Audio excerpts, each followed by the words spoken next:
তিন প্রকার ব্যক্তিকে ভুল করেও ফেতরা দেওয়া যাবে না। তিন প্রকার ব্যক্তি যতই গরিব হোক না কেন, এদেরকে ফেতরা দেওয়া যাবে না। আল্লাহ রাসূল সাল্লাল্লাহু আলাইহি ওয়াসাল্লাম নিষেধ করেছেন। খুব গুরুত্বপূর্ণ একটি বিষয়। যেহেতু এখন ফেতরার সময় চলছে, অনেক মানুষ ফেতরা দেওয়া শুরু করেছেন, অনেকে দিচ্ছেন বা অনেকে দিবেন ইনশাআল্লাহ। আমি আপনাদেরকে তিন প্রকার ব্যক্তির কথা হাদিস থেকে জানাচ্ছি।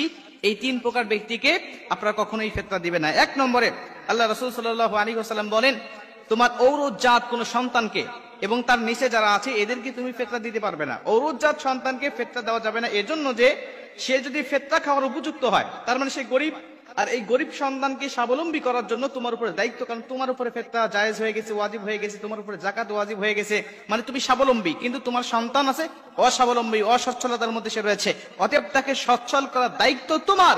তুমি তাকে সচ্ছল করবে, যাকাতের বাহিরে, ফেতরার বাহিরে তাকে বিভিন্ন টাকা পয়সা দিয়ে সহযোগিতা করে ব্যবসা প্রতিষ্ঠানের সাথে বা চাকরি বাকরি বা বিভিন্ন জায়গায় তুমি তাকে লাগিয়ে দিয়ে ইনকামের সোর্স তুমি তাকে তৈরি করে দিবে। এটা হলো তোমার দায়িত্ব। অতএব তোমার ঔরজাত সন্তানকে তুমি কখনোই ফেতরা দিতে পারবে না। দুই নম্বরে আল্লাহ রাসূল সাল্লাল্লাহু আলাইহি ওয়াসাল্লাম বলেন, তুমি যার ঔরস থেকে জন্ম নিয়েছো, যেমন তোমার পিতা, তুমি যার পেট থেকে জন্ম নিয়েছো, যেমন তোমার মাতা, এবং তার ওয়াইন আলা, এবং যার উপরে, তার উপরে যারা রয়েছে, যেমন তোমার দাদা, তোমার নানা, এদেরকে তুমি ফেতরা দিতে পারবে না। এদেরকে তুমি অনুদান দিয়ে বা অন্যান্য ফেতরার বাহিরে, যাকাতের বাহিরে তুমি টাকা পয়সা দিয়ে তুমি তাকে সহযোগিতা করবে। কেন?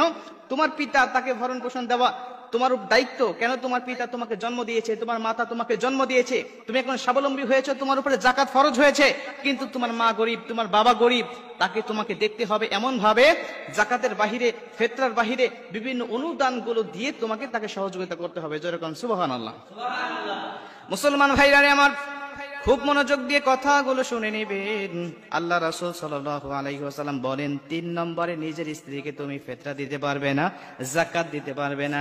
তিন নম্বরে নিজের স্ত্রীকে যাকাত দিতে পারবে না, এজন্য যে তোমার স্ত্রী যদি গরিব হয়, তার মানে তোমার স্ত্রীকে অবশ্যই তোমাকে ভরণ পোষণ দিতে হবে, তাকে খাবার দাবার দিতে হবে, শাড়ি কাপড় দিতে হবে, তার যেটা দরকার সেটা তোমাকে দিতে হবে।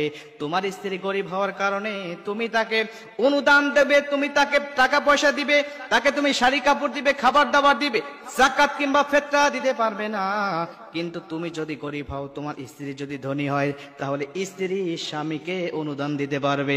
যেরকম সুবহানাল্লাহ।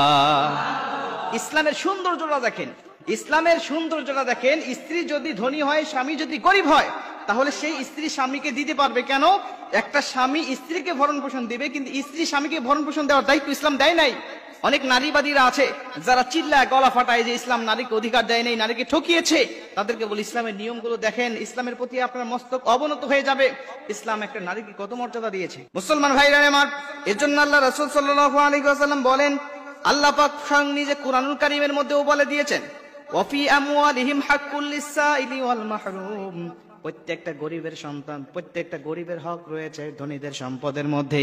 ওদের প্রত্যেকটা ধনী তার গরিবের হক গুলো, সম্পদ গুলো পৌঁছায় দিবে। যদি গরিবের হক গুলো না পৌঁছায় দেয়, তাহলে গরিবের হক মেরে খেয়েছে এমন গুনাহ প্রত্যেকটা ধনীর আমল নামায় উঠে যাবে। জোরে কর নাউজুবিল্লাহ।